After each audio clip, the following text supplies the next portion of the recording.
এই বাপ, তোমরা যারা সিজদা করো না, তোমরা বলো না বাজান, বলো না এই দরদি ভাই চিৎকার করে বললাম, তুমি যদি বলো তোমার পায়ে ধরতে, আমি পায়ে ধরতে রাজি। তুমি যদি বলো তোমারে জড়িয়ে ধরে কাঁদতে, আমি কাঁদতে রাজি। তুমি বলো কেন আল্লাহর সাথে রাগ করলা? কেন আল্লাহর সাথে রাগ করলা? কেন আল্লাহর সাথে নারাজ হইলা? কেন সেজদা কপালে জুটলো না? কেন মালিকের সাথে সারাদিনের এত কিছুর বিনিময়ে আল্লাহ তাআলা একটা মিস কল দিলে, 2 সেকেন্ডের একটা মিস কল দিলে বন্ধু, তুমি টের পাও তোমার মোবাইলে মিস কল আসছে। এত বড় মসজিদে 6টা মাইকের হরন দিয়া আল্লাহু আকবার বলে তোমারে ডাক দেয়, তোমার একটাবারও কানে লাগে না, বিবেকে লাগে না। তোর মতো সত্য ডাকাত, তোর মতো পাষাণ বেটা আর কে হইতে পারে? বেটা কথা বলেন না কেন? তুই ডাকাত, কত বড় ডাকাত। ওয়ায়াউমা তাকুমুস সাআতু ইউবলিসুল মুজরিমুন।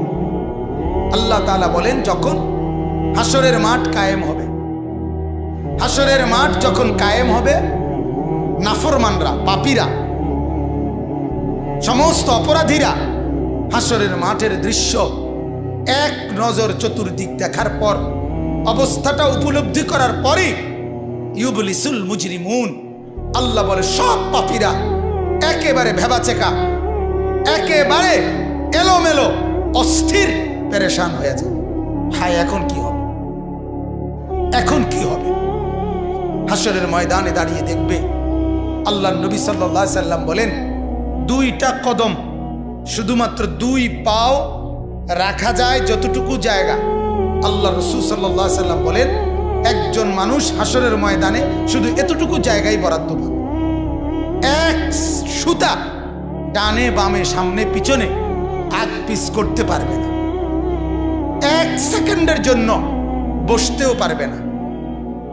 আল্লাহ তাআলা কোরআনুল কারীমের মধ্যে বলছে ইয়াউমা ইয়াকুমুন নাস লিরাব্বিল আলামিন, রব্বুল আলামিনের সামনে সবগুলো মানুষ দাঁড়িয়ে থাকবে, দাঁড়ানো দাঁড়ানো দাঁড়ানো থাকবে, দাঁড়িয়েই থাকবে। মাথার 1.5 হাত উপরে সূর্য, আল্লাহ বলবে সূর্য তোর সমস্ত তাপ আজ ছেড়ে দে, খুলে দে তোর সব তাপ।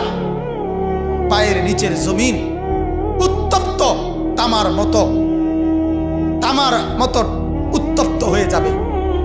এরপরে আল্লাহ পাক রব্বুল আলামিন ফেরেশতাদেরকে দিয়ে জাহান্নামকে, কোরআনের স্পষ্ট আয়াত ওয়াজিআ ইয়াউমা ইদিম বিজাহান্নাম, হাসরের ময়দানে এরকম পাশে জাহান্নামকে ফেরেশতারা টেনে আনবে।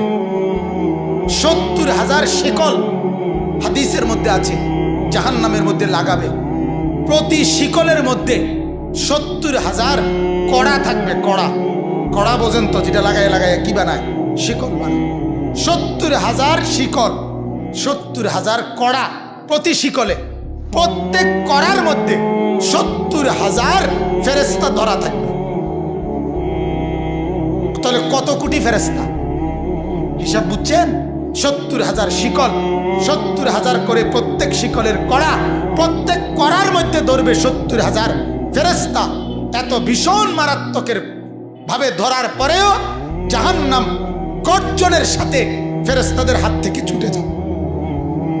আল্লাহ তাআলা বলেন এই ভয়ঙ্কর দৃশ্য দেখার পরে গোটা হাসরের মাঠে পাপী নাফরমানরা নিরাশ হয়ে যাবে, পেরেশান হয়ে যাবে। এরপরে বলবে, আল্লাহ তাআলা বলেন ওয়ালাম ইয়াকুন লাহুম মিন শুরাকাইহিম শুফাআ। এই নাফরমান আর পাপীরা দুনিয়ার জমিনে যাকে যাকে সঙ্গী বানাইছিল, যাকে যাকে বন্ধু বানাইছিল, যার সাথে চলে চলে আল্লাহর নাফরমানি করছিল, এদের সবার দিকে তাকাবে, কিন্তু কেউ তাদের জন্য 1 বিন্দু কোনো সুপারিশ করবে। কি রে বন্ধু, একসাথেই বনবিড়ি খাইতাম, অনকুদুর কও না কি করতাম, যে আমার কিছু বলার নেই, আমার কিছু বলার নেই। এরপর আল্লাহ বলেন ওয়াকানু বিশুরাকাইহিম কাফিরিন। আবার প্রত্যেকটা নাফরমান নিজেই সে তার ওই বন্ধুদেরকে, ফেরেশতাদের সামনে সঙ্গীদেরকে অস্বীকার করবে। প্রথম তো তাকাবে, যখন দেখবে কেউ কোনো সহযোগিতাকারী নাই, ফেরেশতাদের সামনে যখন জিজ্ঞেস করবে, কোরআনে আছে উহশুরুল্লাযীনা যালামু ওয়া আজওয়াজাহুম, আল্লাহ ফেরেশতাদেরকে বলবে প্রত্যেকটা পাপী এবং তাকে পাপ কাজে যারা যারা সহযোগিতা করেছে তাদেরকে সহ একত্র করো। তখন ফেরেশতা যখন জিজ্ঞেস করবে তোর এই অপরাধের সঙ্গী ছিল কে বল, তখন ওই নাফরমান বলবে আমি কাউকে চিনি না, আমার সাথে কেউ ছিল না, কেউ ছিল না। আল্লাহ বলে ওই সঙ্গী তাকে অস্বীকার করবে, সে সঙ্গীকে অস্বীকার, কেউ কারো জন্য থাকবে না, কেউ কারো জন্য থাকবে। এরপর আল্লাহ বলেন ওয়ায়াউমা তাকুমুস সাআতু ইয়াউমাইদিন ইয়াতাফাররাকুন। এরপর আল্লাহ তাআলা বলেন হাসরের মাঠের সমস্ত মানুষ বিভক্ত হয়ে যাবে। আজ যেমন সবাই একসাথে বসছেন, নামাজি বেনামাজি, হালাল উপার্জনকারী হারাম উপার্জনকারী, হ্যাঁ সবাই একসাথে বসছেন। আল্লাহ তাআলা বলেন সেদিন সমস্ত মানুষ বিভক্ত হয়ে যাবে। ফাআম্মাল্লাযীনা আমানু ওয়া আমিলুস সালিহাত ফাহুম ফি রাউদাতিন ইউহবারুন। যারা ঈমান আর নেক আমলওয়ালা হবে তারা জান্নাতের আরাম আর আয়েশের মধ্যে, জান্নাতের সুখের মধ্যে ভাসতে থাকবে। ওয়া আম্মাল্লাযীনা কাফারু ওয়া কাযযাবু বিআয়াতিনা ওয়া লিকাইল আখিরাহ, আর যারা আমার নাফরমানি করেছিল, আমার এই আয়াতগুলোকে অস্বীকার করেছে, কোরআনকে অস্বীকার করেছে, কোরআনকে গুরুত্ব দেয় না, কোরআনকে গুরুত্ব। মাদ্রাসা মাদ্রাসা আপনার কোরআন পড়ায়। আমি সব সময় বলি কোরআন শুধু একটা বিষয়ের নাম না, বাংলা অঙ্ক ইংরেজি পদার্থ জীববিজ্ঞানের মতো এটাও একটা বিষয় না। না, বাংলা অঙ্ক ইংরেজি কোনো বিষয় আপনার জীবনে থাকুক বা না থাকুক, আল্লাহর কসম ঈমানের পরিচয়ের কারণে এই কোরআনের পরিচয় আপনার সাথে থাকতেই হবে। কথাটা বুঝছেন কিনা আমার? অর্থাৎ আপনি বাংলা জানেন আর অঙ্ক জানেন অথবা না জানেন, কিন্তু কোরআন আপনি জানেন, এ কথা আপনাকে বলতেই হবে, এ কথা আপনার জীবনে থাকতেই হবে, এ কথা জীবনে থাকতেই হবে। এ কথার কোনো যুক্তি নাই আমি শিক্ষিত তবে কোরআন জানি না, আমি শিক্ষিত তবে কোরআন পড়তে পারি না। যে জ্ঞান আল্লাহ চিনায় না, যে জ্ঞান সেজদা চিনায় না, যে জ্ঞান কোরআন পড়ায় না, ওই জ্ঞান জ্ঞান না, ওই জ্ঞান জ্ঞান। কোরআনে আল্লাহ বলছে সূরা আনফালের মধ্যে আছে, যেই জবান আমার কথা বলে না, যেই কান আমার কথা শুনে না, যেই দিমাগ আমাকে নিয়ে ভাবে না, আল্লাহ বলে ওই লোকটা হলো সর্বনিকৃষ্ট জানোয়ার, জানোয়ার, জানোয়ার।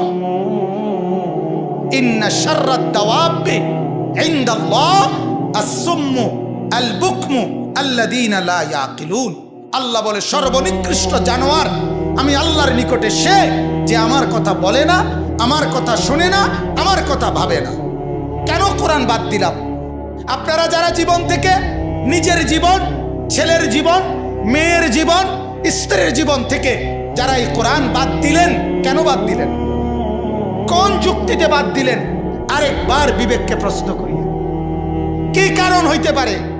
মালিকের এই কোরআনের অপরাধটা কি? এই কোরআন আপনার ভুলে ভরা, কথা বলেন না কেন? এই কোরআন আপনার ভুলে ভরা, এই কোরআনের নিখুঁতের ক্ষেত্রে কোনো সন্দেহ আছে? তাহলে কি কারণ থাকতে পারে? বাংলা বইতে, অঙ্ক বইতে, ইংরেজি বইতে, পৃথিবীর কোনো, আমি তো পড়ছি, আমি দাখিল 1998 সালে আপনার বিজ্ঞান সায়েন্স থেকে, বিজ্ঞান বিভাগ থেকে 1998 সালে সমগ্র বাংলাদেশে সর্বোচ্চ নাম্বার পেয়ে ফার্স্ট স্ট্যান্ড করেছি, আলহামদুলিল্লাহ। আমি বিজ্ঞান পড়ছি, কুমিল্লা ভিক্টোরিয়া কলেজ থেকে আমি মাস্টার্স পাস করছি। অতএব আমি এটা বুঝাইতে চাই, পৃথিবীর কোন বাংলা অঙ্ক ইংরেজি পদার্থ জীববিজ্ঞানের একটা বইয়ের নাম আপনি বলেন যে বইয়ের শুরুতে লেখা আছে এই বইটি মানুষ বানাবার জন্য, মানুষ গড়বার জন্য লেখা হয়েছে, এটা কোন বই সেটা বলেন। কিন্তু আমরা কসম চ্যালেঞ্জ করে বলতে পারি এ কোরআন তার মালিক বলছে হুদাল্লিন নাস, এটা মানুষ গড়বার জন্য, মানুষ বানাবার জন্য লেখা, এটা কোরআন বলছে। কোন বাংলা বইয়ের শুরুতে কথা নাই। কোনো অঙ্ক বইয়ের শুরুতে কথা নাই, বরং ওই সবগুলো বইয়ের মাকসাদ একটাই, ইকোনমিক্যাল অ্যানিমেলে পরিণত করা। Man is economical animal. একজন মানুষ হবে শুধুমাত্র অর্থনৈতিক প্রাণী, টাকা উপার্জন করার একটা মেশিন, টাকা উপার্জন করার একটা যন্ত্র। এটাই হবে। কে কত বুদ্ধিমত্তা, কে কত জ্ঞান খাটাইয়া পৃথিবী সাজাবে, কত বেশি জমিনের উপরের অংশ সাজাবে আর দুনিয়ার কামাই রোজগারি করবে, এটাই হলো মূল টার্গেট, মূল মাকসাদ, মূল মাকসাদ। এই কারণে 18 বছর বয়সের একটা ছেলে অনেক কিছু পড়ালেখা করছে, কিন্তু এখনো খারাইয়া মতে। কিন্তু আমার 6 বছরের বাচ্চা এই নুরানি মাদ্রাসায় আমরা চ্যালেঞ্জ করি, কওমি মাদ্রাসা, নুরানি মাদ্রাসা, হাফেজি মাদ্রাসা, 6 বছরের বাচ্চা আমাদের কোনোদিন দাঁড়াইয়া পেশাব করে না, দাঁড়াইয়া মতে না। আমরা শুধু পড়া শিখাই না, আমরা জিন্দিগি বানাই, জিন্দিগি। কওমি মাদ্রাসা শুধু শব্দ শিখায় না, কওমি মাদ্রাসা শুধু অক্ষর শিখায় না, কওমি মাদ্রাসা জীবন গড়ে দেয়, জীবন, আখলাক গড়ে দেয়, আখলাক, জিন্দিগি বানায় দেয়, জিন্দিগি। 6 বছরের এক বাচ্চা নেই, আমরা 5 বছরের ভিতরে আমরা হাফেজে কোরআন বানায়া তারে বাড়িতে পাঠাই। বলেন আলহামদুলিল্লাহ, বলেন আলহামদুলিল্লাহ। আল্লাহ তাআলা মূসা নবীকে বলছিল, মূসা নবীর মাকে, ও মূসার মা, তোমার কোলের বাচ্চাটা বাক্সত বইরা পানি ঢালায় দাও, নদীতে ফেলাই দাও। তুমি পারতা না, ফেরাউনের ভয়ে তুমি রাখতে পারতা না, ফেলে দাও, এরে বাক্সত ভরে ছেড়ে দাও, নদীতে ছেড়ে দাও, মনে করো পানিতে ভাসাইয়া দিলারি। কিন্তু আমি ওয়াদা দিলাম, ইন্না রাদ্দুহু ইলাইকে, মূসার মা, আমি ছেলেটা তোমার কাছে ফেরত দেব। ওয়া জাইলুহু মিনাল মুরসালিন, শুধু ফেরত দেব না মা, আমি তোমাকে একটা রসুল বানাইয়া তারপরে ফেরত দেব। মূসাকে আমি নবী বানায় দেব, নবী। ঠিক আমরাও বলি আপনাদের কাছে, আমরা 6 বছরের একটা বাচ্চা আপনাদের কাছে চাই, এই বাচ্চাটা আপনি আমাদের মাদ্রাসায় দেন, আমরা একটা হাফেজে কোরআন বানায়া আপনার বাড়িতে পাঠাবো ইনশাআল্লাহ, ইনশাআল্লাহ। 12 বছরের জন্য দিবেন, আসমান জমিন, শুধু ভবিষ্যৎ। আরে আমরার ভবিষ্যৎ একেবারে জান্নাত পর্যন্ত। ভবিষ্যতে কি করবে আপনি আমারে আগে বলেন। পৃথিবীর ভবিষ্যৎ কোনো মানুষের হায়াতে, যেই কোনো শিক্ষিত ভদ্রলোক এখন বলেন, কোনো মানুষের যদি বয়স হয় 60 মোট, মনে করেন 60 বছর সে বাঁচলো, তাহলে তার ভবিষ্যৎ কত নম্বর বছরতে শুরু হয়? 45 থেকে। কথা কত থেকে কোন? তাহলে এটা ভবিষ্যৎ কোন বছরের থেকে? কি 35 থেকে না 45 থেকে? হ্যাঁ, পড়ালেখা শেষ করছে, যদি হেঁটে পড়ালেখা না করে তাহলে কথা বলেন না কেন?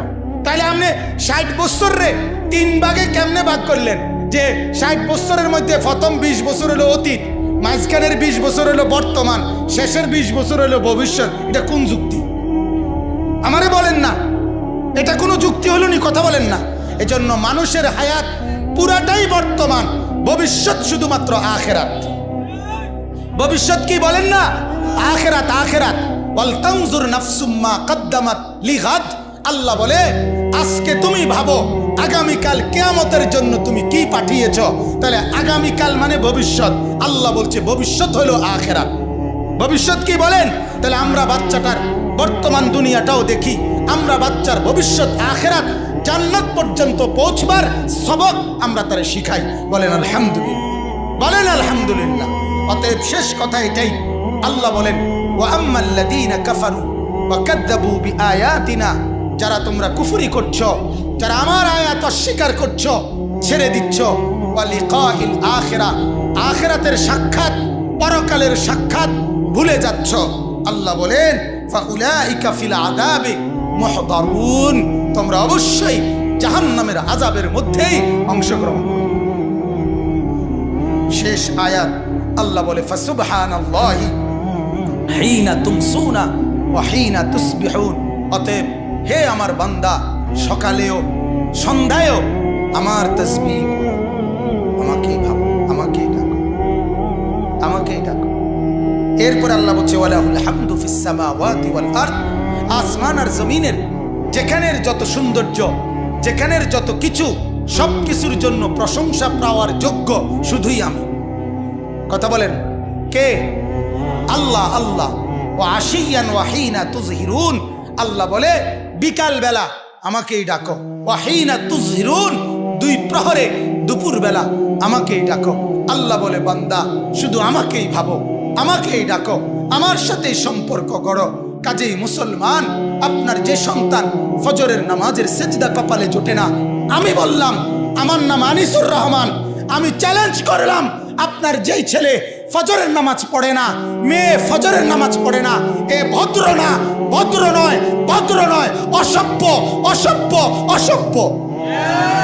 তুমি যদি সাহস থাকে তো তুমি প্রতিবাদ করো, তুমি যুক্তি দাও। আমি বসুন্ধর কারণে তুমি বলো, সেজদাবিহীন কোন মুসলমান ইমানদারের ছেলে, মেয়ে, বিবি যার কপালে সেজদা নাই, সে শিক্ষিত হয় নাই, সে সভ্য হয় নাই, সে ভদ্র হয় নাই। আল্লাহ কোরআনে বলছে, ইবলিসকে, ইবলিস তুই সেজদা করলি না, অহংকার করেছিস, তুই বের হ আমার থেকে। জন্য যে সেজদা করে না সে অহংকারী, আর অহংকারীকে ভদ্র বলে না। কথা বলেন না কেন? অহংকারীকে কি বলে না? ভদ্র বলে না। নাই তো বলেন আপনি পৃথিবীর কোন ডিকশনারিতে আছে কথা যে অহংকারীকে সভ্য বলে, অহংকারীকে ভদ্র বলে? আল্লাহ তো কোরআনে বলছে সেজদা না করা এটা অহংকার। এটা কি বলেন না? তাইলে অহংকারী কি ভদ্র হয়? অহংকারী কি সভ্য হয়? অতএব ছেলেকে ভদ্র বানান, ছেলেকে সভ্য বানান। পড়েন আপনি, কোনো সমস্যা নাই, বাংলা পড়েন, অঙ্ক পড়েন, ইংরেজি পড়েন, পদার্থ পড়েন, জীববিজ্ঞান পড়েন, হিমালয় পর্বত ফুরাটা ফইরা বাইতে যাই পড়েন, কোনো মানা নাই।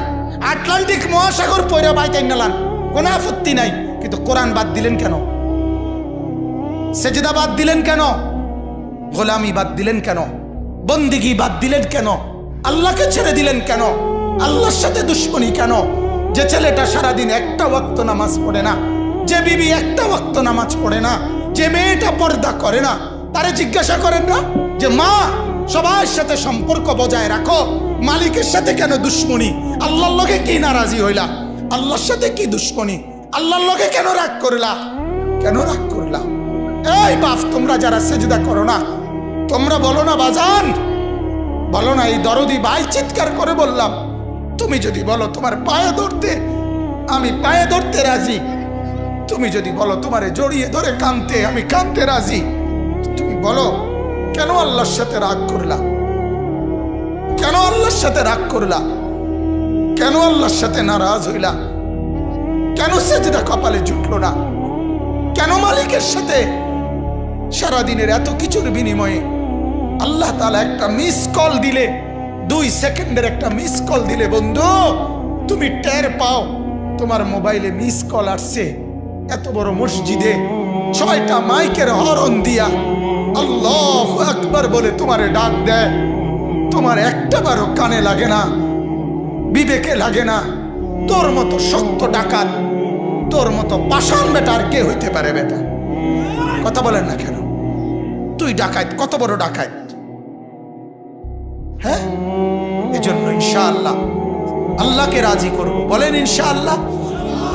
সেজদা করব তো ইনশাআল্লাহ। যুবকরা তোমরা বলো না ইনশাআল্লাহ। নওজোয়ান তোমাদেরকে বলি, আমার আশা ভরসার স্বপ্ন এই নওজোয়ানদেরকে জাগানো। আমি সারা দিন রাত চাই যুবকরা জেগে উঠুক, কারণ আগামীর পৃথিবী, গোটা বিশ্ব 2 ভাগ হবে। এটাই পৃথিবীর পুরা ভবিষ্যৎ। এক ভাগ পুরাপুরি দাজ্জালের অনুসারী কাফের, আরেক ভাগ মাহাদির অনুসারী ইমানদার। এই 2 ভাগে পৃথিবী অচিরেই বিভক্ত হয়ে যাবে। তুমি যদি মাহাদির পক্ষে থাকতে না পারো, তুমি যদি দাজ্জালের ধোকায় পড়ে যাও, আল্লাহর কসম ঈমান নিয়ে কবরে যাইতে পারবা না। অতএব আমি তোমার ঈমান চাই, আমি যুবকের ঈমান চাই, আমি যুবকের আখিরাত চাই। আল্লাহ তাআলা আমাদের প্রত্যেককে ঈমান আমলের দৌলত দান করেন, কবুল করেন।